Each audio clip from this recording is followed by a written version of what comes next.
Garud Pooran. ఈ పురాణం మనకు నరకాల గురించి మరియు మనం చేసే పాపాలకు తగిన శిక్షల గురించి వివరంగా చెబుతుంది. ఈ రోజు మనం ఒక అద్భుతమైన ప్రయాణం చేయబోతున్నాం. అది మనకు భయంకరమైన మరియు ఆసక్తికరమైన విషయాలను తెలియజేస్తుంది. ఈ రోజు మనం చాలా ఆసక్తికరమైన మరియు కొంచెం భయంకరమైన అంశం గురించి మాట్లాడుకుందాం. అదేంటంటే నరకాలు. మనం చేసే పాపాలకు తగిన శిక్షలు ఎలా ఉంటాయో తెలుసుకుందాం. గరుడ్ పురాణంలో చెప్పబడిన నరకాల గురించి మనం ఈ వీడియోలో తెలుసుకుందాం. ఈ పురాణం మనకు పాపాలు, శిక్షలు మరియు నరకాల వివరణలను అందిస్తుంది. ఈ మధ్యనే వచ్చిన అపరిచితుడు సినిమా చూసారా? ఆ సినిమాలో చూపించిన నరకాలని చూసి చాలా మందికి గరుడ్ పురాణం గురించి తెలుసుకోవాలనే ఆసక్తి కలిగింది. ఆ సినిమాలో చూపించిన నరకాలని చూసి చాలా మందికి గరుడ్ పురాణం గురించి తెలుసుకోవాలనే ఆసక్తి కలిగింది.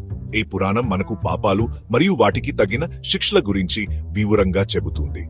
మనం చేసే పాపాలకు తగిన శిక్షలు ఎలా ఉంటాయో ఈ పురాణంలో వివరించబడ్డాయి. ప్రతి పాపానికి ఒక ప్రత్యేకమైన నరకం ఉంటుంది. ప్రతి నరకం ఒక ప్రత్యేకమైన పాపానికి ప్రతీక. ఈ నరకాలలో మనం చేసే పాపాలకు తగిన శిక్షలు ఉంటాయి. ఈ వీడియోలో ప్రతి నరకం గురించి, అక్కడ పొందే శిక్షల గురించి మరియు ఆయా నరకాలకు ఎలాంటి పాపాలు చేస్తే వెళ్లాల్సి వస్తుందో కూడా తెలుసుకుందాం. గరుడ్ పురాణం మనకు ఈ విషయాలను వివరంగా చెబుతుంది. సో ఈ ఇచ్కాన్ యాత్రలో నాతో కలిసి రండి. మనం ఈ ప్రయాణంలో నరకాల గురించి మరియు మనం చేసే పాపాలకు తగిన శిక్షల గురించి తెలుసుకుందాం.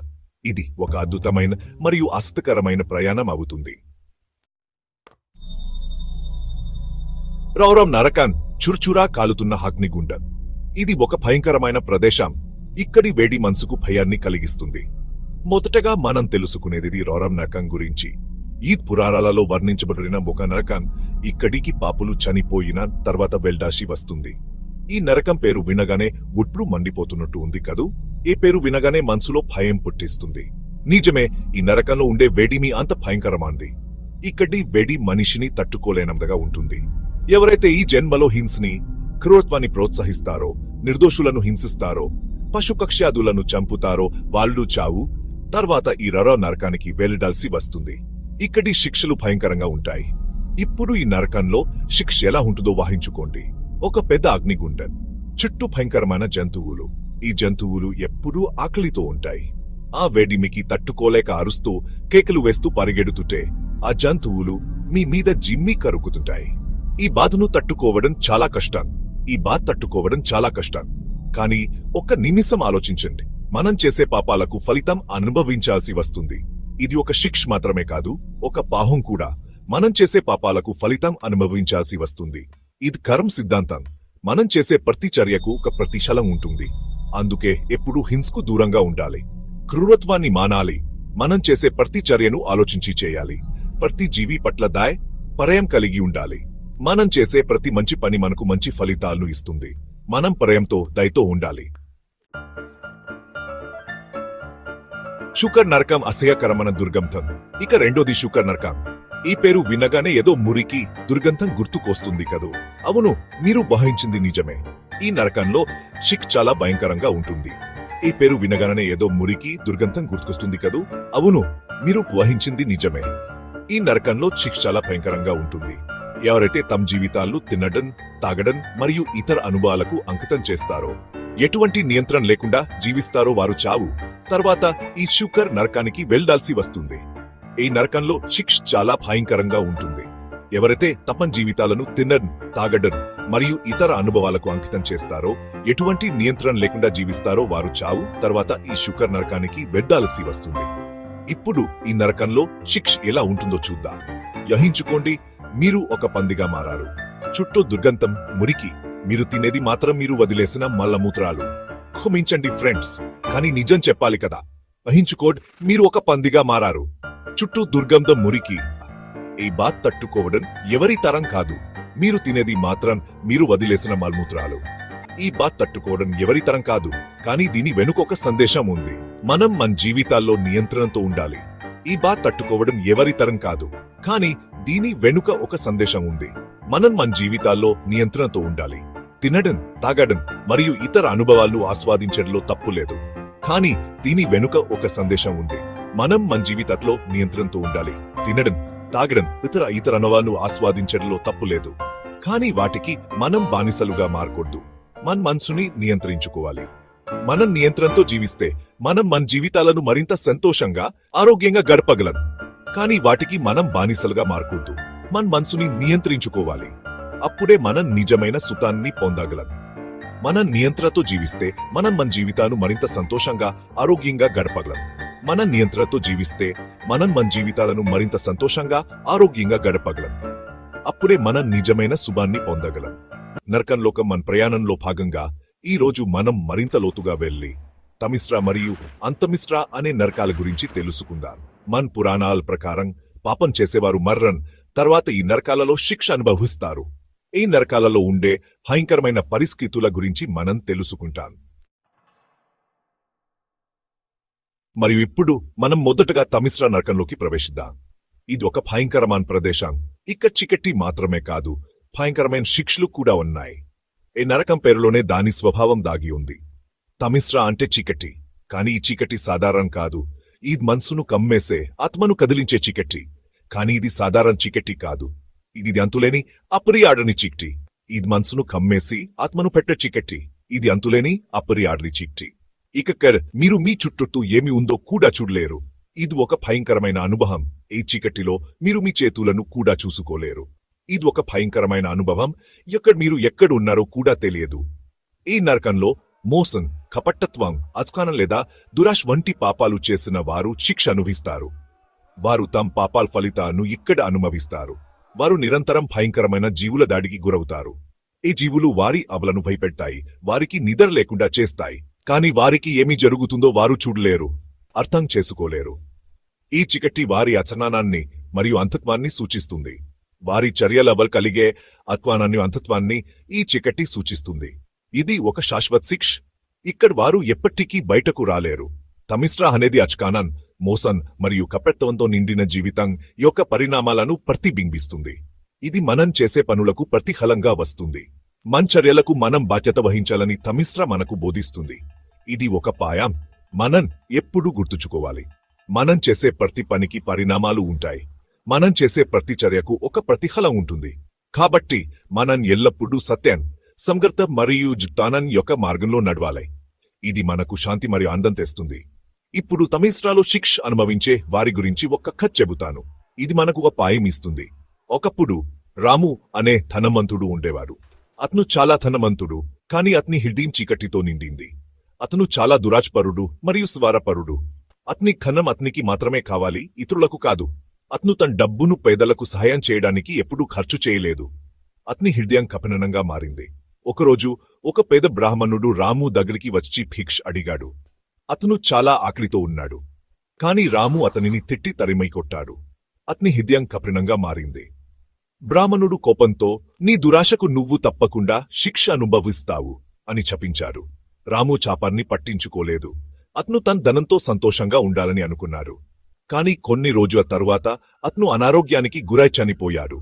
అతని ఆత్మ తమిశ్రా నరకానికి పంపబడింది. అక్కడ అతను నిరంతరం చీకటి మరియు బాధను అనుభవించాడు. అతని ఆత్మ ఎప్పటికీ ఛాతి పొందలేదు. తన దురాచ్ మరియు స్వార్థం వల్ల తనకు గతి పట్టిందని అతను గ్రహించాడు.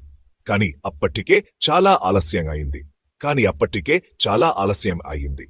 అతను తన పాపాల ఫలితాలు అనుభవించాల్సి వచ్చింది. తమిశ్రా నరకం నుండి తప్పించుకోవడానికి మార్గం లేదు. ఇది ఒక శాశ్వత శిక్ష. కాబట్టి ప్రియ ప్రేక్షకులారా, తమిశ్రా నరకం గురించి మనం నేర్చుకున్న పాఠం ఏమిటి? మనం ఎల్లప్పుడూ సత్యం, సమగ్రత మరియు జ్ఞానం యొక్క మార్గంలో నడవాలి. ఇది మనకు శాంతి మరియు ఆనందం తెస్తుంది. మన చర్యలకు మనం బాధ్యత వహించాలి. మనం చేసే ప్రతి పనికి పరిణామాలు ఉంటాయి. లేకపోతే మనం కూడా తమిశ్రా నరకంలో శిక్ష అనుభవించవలసి ఉంటుంది. ఇది ఒక భయంకరమైన ప్రదేశం. ఇక్కడ ఎవరూ ఉండకూడదు. ఇప్పుడు మనం మరింత భయంకరమైన నరకంలో ప్రవేశిద్దాం. ఇది ఒక అతి భయంకరమైన ప్రదేశం. ఇక్కడ చీకటి మాత్రమే కాదు, భయంకరమైన శిక్షలు కూడా ఉన్నాయి. అంతమిశ్రా. ఈ నరకం తమిశ్రా కంటే భయంకరమైంది. ఇక్కడ చీకటి మరింత దట్టంగా ఉంటుంది మరియు శిక్షలు మరింత క్రూరంగా ఉంటాయి. ఎందుకంటే ఇక్కడ చీకటి మరింత దట్టంగా ఉంటుంది మరియు శిక్షలు మరింత క్రూరంగా ఉంటాయి. అంతమిశ్రా అంటే సంపూర్ణ చీకటి. ఈ చీకటిలో మీరు మీ కడ్డను కూడా తెరలేరు. చీకటి ఇంత దట్టంగా ఉంటుంది, మీరు మీ చేతిని కూడా చూడలేరు. ఈ చీకటిలో మీరు మీ కళ్ళను కూడా తెరవలేరు. ఇది ఒక భయంకరమైన అనుభవం. ఇక్కడ మీరు పూర్తిగా ఒంటరిగా ఉంటారు. ఈ నరకంలో దొంగతనం, ఇతరులకు అనవసరమైన హాని కలిగించడం మరియు మోసం వంటి తీవ్రమైన నేరాలు చేసిన వారు శిక్ష అనుభవిస్తారు. వారు సంపూర్ణ చీకటిలో ఉంచబడతారు. వారు దేనిని చూడలేరు మరియు పదునైన వస్తువులు వారి శరీరాలను తాకినప్పుడు వారు తీవ్రమైన బాధను అనుభవిస్తారు. వారు సంపూర్ణ చీకటిలో ఉంచబడతారు. వారు దేనిని చూడలేరు మరియు పదునైన వస్తువులు వారి శరీరాలను తాకినప్పుడు వారు తీవ్రమైన బాధను అనుభవిస్తారు. ఈ బాధ నిరంతరం ఉంటుంది మరియు వారు ఎప్పటికీ ఈ నరకం నుండి బయటపడలేరు. వారు నిరంతరం బాధను అనుభవిస్తూ ఉంటారు. ఈ బాధ వారి మోసపూరిత చర్యల వల్ల కలిగిన పరిణామాలను సూచిస్తుంది. మోసం మరియు ఇతరులను హాని చేయడం వంటి చర్యల వల్ల కలిగే పరిణామాలను ఈ బాధ సూచిస్తుంది. మోసం మరియు ఇతరులను హాని చేయడం వంటి చర్యల వల్ల కలిగే పరిణామాలను ఈ బాధ సూచిస్తుంది. అంతమిశ్ర అనేది మోసం మరియు ఇతరులను హాని చేయడం వంటి చర్యలపై ఆధారపడిన జీవితం యొక్క పరిణామాలను బోధిస్తుంది. ఇది నైతిక స్పష్టత మరియు సత్యంతో జీవించాల్సిన ప్రాముఖ్యతను హైలైట్ చేస్తుంది. ఇది నైతిక స్పష్టత మరియు సత్యంతో జీవించాల్సిన ప్రాముఖ్యతను హైలైట్ చేస్తుంది. మనం ఇతరులకు సహాయం చేయాలి, హాని చేయకూడదు. మనం మోసం చేయకూడదు, నిజాయితీగా జీవించాలి. మనం ఇతరులకు సహాయం చేయాలి, హాని చేయకూడదు. మనం మోసం చేయకూడదు, నిజాయితీగా జీవించాలి. అంతమిశ్రాలు అనుభవించే వారి గురించి ఒక కథ చెబుతాను. ఒకప్పుడు సూర్య వ్యాపారి ఉండేవాడు. అతను చాలా మోసపూరితంగా వ్యాపారం చేసేవాడు. అతను తన వస్తువులను అధిక ధరకు అమ్మేవాడు మరియు ప్రజలను మోసం చేసేవాడు. అతను చాలా మోసపూరితంగా వ్యాపారం చేసేవాడు. అతను తన వస్తువులను అధిక ధరకు అమ్మేవాడు మరియు ప్రజలను మోసం చేసేవాడు. ఒకరోజు ఒక పేద రైతు తన పంటను అమ్మడానికి సూర్య దగ్గరికి వచ్చాడు. సూర్య రైతును మోసం చేసి అతని పంటను చాలా తక్కువ ధరకు కొనుగోలు చేశాడు. రైతు నిరాశతో ఇంటికి వెళ్ళిపోయాడు. ఆ రాత్రి సూర్యకు ఒక భయంకరమైన కల వచ్చింది. అతను అంతమిశ్ర నరకంలో ఉన్నాడు. దేనిని చూడలేకపోయాడు మరియు పదునైన వస్తువులు అతని శరీరాన్ని తాకినప్పుడు అతను తీవ్రమైన బాధను అనుభవించాడు. తన మోసపూరిత చర్యల వల్ల తనకు ఈ గతి పట్టిందని అతను గ్రహించాడు. అతను దేనిని చూడలేకపోయాడు మరియు పదునైన వస్తువులు అతని శరీరాన్ని తాకినప్పుడు అతను తీవ్రమైన బాధను అనుభవించాడు. తన మోసపూరిత చర్యల వల్ల తనకు ఈ గతి పట్టిందని అతను గ్రహించాడు. అతను మేల్కొన్నప్పుడు అతను చాలా భయపడ్డాడు. తన మోసపూరిత చర్యల వల్ల తనకు ఈ గతి పట్టిందని అతను గ్రహించాడు. అతను మేల్కొంటున్నప్పుడు అతను చాలా భయపడ్డాడు. అతను తన తప్పులను గ్రహించి తన మిగిలిన జీవితాన్ని నిజాయితీగా మరియు దయతో గడపాలని నిర్ణయించుకున్నాడు. కాబట్టి ప్రియ ప్రేక్షకులారా, అంతమిశ్ర నరకం గురించి మనం నేర్చుకున్న పాఠం ఏమిటి? మనం ఎల్లప్పుడూ నిజాయితీగా మరియు దయతో జీవించాలి. మనం ఇతరులను మోసం చేయకూడదు, వారికి హాని కలిగించకూడదు. మనం ఎల్లప్పుడూ నిజాయితీగా మరియు దయతో జీవించాలి. మనం ఇతరులను మోసం చేయకూడదు, వారికి హాని కలిగించకూడదు. లేకపోతే మనం కూడా అంతమిశ్ర నరకంలో శిక్ష అనుభవించవలసి ఉంటుంది. మనకు ఒక గుణపాఠం నేర్పుతుంది. లేకపోతే మనం కూడా అంతమిశ్ర నరకంలో శిక్ష అనుభవించవలసి ఉంటుంది. ఈ నరకం మనకు ఒక గుణపాఠం నేర్పుతుంది. మనం ఎల్లప్పుడూ సత్యం మరియు నైతికతో జీవించాలి. నేటి వీడియోలో మనం మరో 3 నరకాల గురించి తెలుసుకుందాం. కుంభిపాకం, కాలసూత్రం, మహాభారతం. ఈ 3 నరకాలు మనల్ని భీకకంపితులను చేసేలా ఉంటాయి. ఈ నరకాలలోని శిక్షలు మనకు ఒక హెచ్చరికలాగా ఉంటాయి. మనం చేసే ప్రతి పనికి ఒక ఫలితం ఉంటుందని, చెడు పనులు చేస్తే నరకంలో శిక్ష తప్పదని గుర్తు చేస్తాయి. ఈ వీడియో చూసిన తర్వాత మీరు మీ జీవితంలో ఎలాంటి తప్పులు చేయకూడనే విషయంపై మరింత జాగ్రత్తగా ఉంటారని నేను నమ్ముతున్నాను. ఇప్పుడు మనం మొదటి నరకం గురించి మాట్లాడుకుందాం. కుంభిపాకం. ఇది ఒక భయంకరమైన స్కలన్. ఇక్కడికి వచ్చిన వారు పెయిన్తో వణుకుతారు. ఈ నరకం పేరు వినగానే మనకు ఒట్లు గగుర్పొడుస్తుంది కదా. కుంభిపాకం అనేది ఒక భయానకమైన నరకం. ఇక్కడికి వచ్చిన వారు పెయిన్తో వణుకుతారు. ఈ నరకంలో శిక్ష ఎలా ఉంటుందో ఊహించుకోండి. ఇక్కడి శిక్షలు చాలా భయంకరంగా ఉంటాయి. పాపులు ఇక్కడికి వచ్చి అనుభవించే బాధను ఆహించడమే కట్టం. కుంభిపాకం అంటే ఉడికించే నూనెతో నిండిన పాత్ర. ఈ పాత్రలో నూనె ఎప్పుడూ ఉడుకుతూనే ఉంటుంది. ఈ నరకంలో పాపులను ఉడికే నూనెలో వేసి వేయించడం జరుగుతుంది. వారు నూనెలో మునిగిపోతూ కాలిపోతూ ఉంటారు. ఎవరు ఈ నరకానికి వెళతారంటే తమ జీవితంలో క్రూరత్వానికి పాల్పడిన వారు. వారు చేసిన పాపాలకు ఇక్కడ శిక్ష అనుభవిస్తారు. హత్యలు, దోపిడీలు మరియు ఇతర దారుణమైన నేరాలు చేసిన వారు ఈ నరకంలో శిక్ష అనుభవిస్తారు. అత్యాచారాలు వంటి దారుణమైన నేరాలు చేసిన వారు ఈ నరకంలో శిక్ష అనుభవిస్తారు. ఇక్కడ వారు అనుభవించే బాధను ఈహరించడమే కష్టం. ఈ నరకంలో వహించబడేటప్పుడు వారు అనుభవించే బాధంతా ఇంత కాదు. వారి శరీరాలు కాలిపోతూ నూనెలో మునిగిపోతూ ఉంటాయి. వారి శరీరాలు కాలిపోతూ నూనెలో మునిగిపోతూ ఉంటాయి. ఈ నరకంలో వారు అనుభవించే బాధను మాటల్లో చెప్పడం కష్టం. వారు బయటపడాలని ఎంత ప్రయత్నించినా వారి ప్రయత్నాలు ఫలించవు. ఈ నరకం నుండి బయటపడటం అసాధ్యం. ఈ నరకం మనకు ఒక ముఖ్యమైన సందేశాన్ని ఇస్తుంది. క్రూరత్వం ఎప్పుడూ చెడు ఫలితాలు ఇస్తుంది. మనం ఎప్పుడు దయతో ప్రేమతో ఉండాలి. క్రూరత్వం ఎప్పుడు చెడు ఫలితాలను ఇస్తుంది. మనం ఎప్పుడు దయతో ప్రేమతో ఉండాలి. ఇతరులకు హాని కలిగించే ఆలోచనలు కూడా మన మనసులోకి రానివ్వకూడదు. మనం ఎప్పుడు దయతో ప్రేమతో ఉండాలి. ఇతరులకు సహాయం చేయడం, ప్రేమను పంచడం మన కర్తవ్యం. ఇతరులకు హాని కలిగించే ఆలోచనలు కూడా మన మనసులోకి రానివ్వకూడదు. మనం శాంతి, ప్రేమ, దయతో జీవించాలి. తర్వాత మనం కాలసూత్రం అనే నరకాన్ని చూద్దాం. ఇది ఒక భయంకరమైన ప్రదేశం. ఇక్కడికి వచ్చిన వారు ఎప్పటికీ మర్చిపోలేని శిక్షలను అనుభవిస్తారు. ఈ నరకం పేరు వినగానే మనకు ఒట్లు జల్దరిస్తుంది కదా. ఇది ఒక భయానకమైన ప్రదేశం. ఇక్కడికి వచ్చిన వారు ఎప్పటికీ మర్చిపోలేని శిక్షలను అనుభవిస్తారు. ఈ నరకంలో శిక్ష ఎలా ఉంటుందో ఊహించుకోండి. మండుతున్న తాళ్లతో బంధించడం అంటే ఎంత భయంకరమైన అనుభవమో ఊహించనే కంటం. కాలసూత్రం అంటే మండుతున్న తాళ్లతో బంధించడం. ఈ తాళ్లు కేవలం వేడి మాత్రమే కాదు, అవి మనసుకు, శరీరానికి భయంకరమైన బాధను కలిగిస్తాయి. ఈ నరకంలో పాపులను మండుతున్న తాళ్లతో కట్టివేసి వారిని నరకంలోని వివిధ ప్రాంతాలకు లాక్కెళ్తారు. ప్రతి అడుగులో వారు అనుభవించే బాధను వహించండి. ఎవరు ఈ నరకానికి వెళ్తారంటే తమ జీవితంలో ఇతరులను మోసం చేసిన వారు. మాటలతో కాని చేతలతో కాని ఇతరులకు హాని కలిగించిన ఈ నరకంలో శిక్ష అనుభవిస్తారు. మోసం చేసిన ప్రతి ఒక్కరూ ఇక్కడికి రావాల్సిందే. ఈ నరకంలో మండుతున్న తాళ్లతో కట్టివేయబడినప్పుడు వారు అనుభవించే బాధంతా ఇంత కాదు. వారి అరుపులు, వారి బాధలు మనసును కలిచివేస్తాయి.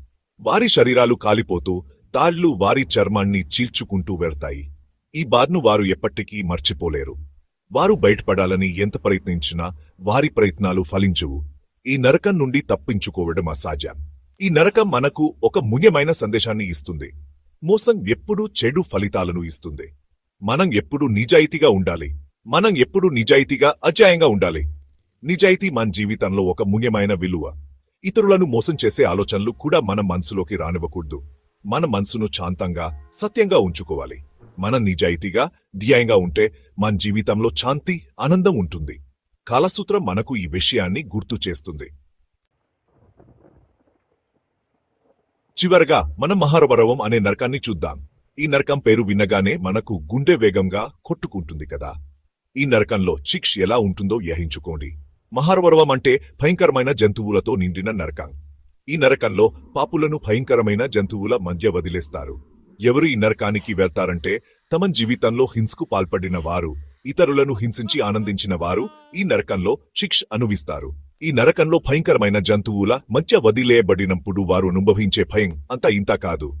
జంతువులు వారిని వెంటాడి, కొరికి, చంపడానికి ప్రయత్నిస్తాయి.